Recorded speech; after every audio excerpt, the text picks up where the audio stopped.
Welcome to டெம்ப்ளரிஷ் vlog. மக்களே இப்போ நம்ம பார்க்கறது பிரதோஷம். இன்னைக்கு நம்ம பிரதோஷம் முன்னிட்டு இன்னைக்கு இருதயேஸ்வரர் கோவில் திருநீன்ற ஊருக்கு நாங்கள் போயிருந்தோம் சுவாமி தரிசனம் பார்க்கறதுக்காக.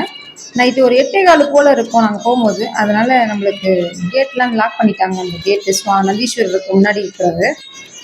நம்ம அதுதான் சுவாமி தரிசனம் பண்ணிட்டு இருக்கோம்.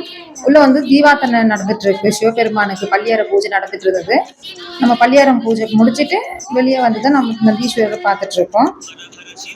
நல்ல தரிசனம் இன்னைக்கு, அருமையான தரிசனம். இன்னைக்கு பிரதோஷம் முன்னிட்டு இன்னைக்கு நந்தீஸ்வரர்கிட்ட நம்ம என்ன வேண்டுதல் வச்சாலும் சிவபெருமானு வந்து நம்மளுக்கு வந்து நல்ல விதமா நம்ம வேண்டி இருக்க வேண்டுதலை நடத்தி கொடுப்பாருன்னு ஒரு ஐதீகம் இருக்கு. நம்மளும் பிரார்த்தனை பண்ணிப்போம். நந்தீஸ்வரருக்கு எவ்வளோ அழகா இருக்காரு பாருங்க நந்தீஸ்வரர்.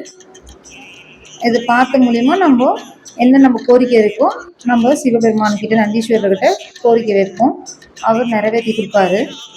இந்த வீடியோ பிடிச்சிருந்தா லைக் பண்ணுங்க, கமெண்ட் பண்ணுங்க, ஷேர் பண்ணுங்க, மறக்காம சப்ஸ்கிரைப் பண்ணிடுங்க. ஹரிஷ் சுவாமி தரிசனம் பண்ணிட்டு வந்து உட்காந்துருக்காரு. நான் வர விபூதியை சரியா வைக்காம அப்படியே ரவுண்டா வச்சுட்டு அவருக்கு சுவாமி கிட்ட கொடுத்த விபூதியை எடுத்து லாஸ்ட்டாக நம்ம சுவாமி தரிசனம் பண்ணிட்டு வெளியே வரும்போது பார்த்தோம்னா நந்தீஸ்வரர் மாதிரி அழகா அவர் வந்து நம்மளுக்கு காட்சி கொடுத்துட்டு இருக்காரு வெளியில.